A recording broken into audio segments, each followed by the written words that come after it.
or in the forward, remember, opposite movement from 6 to open, 7, reverse tapping 8. And let's go. Let's walk after the L position. We go in 1, 2, keep your place. Let's go. And 5, block the movement. 7, you turn it forward. Now let's go. Now we can play with inertia. Don't stop the movement. Okay, continue. 1, 3, open your chest going up with your right hand and turn.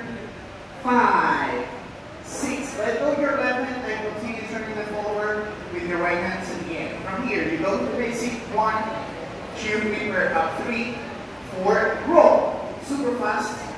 In 5, 6. Remember to go with your hands pressing your knee. Okay.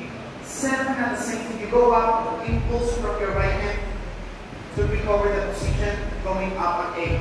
Throw. 1. Go with the same hand. 3, 4, and turn here. In 5, 6. Hold her back in close position, or if you want to add the detail, you can add 5 and 6, 7, 8. Yes? Non-stop facing the other side. Non-stop facing the other side. Okay, stop. And music. We have 5. And 5, 6, 7. Walk in 1, 2, 3, and 5.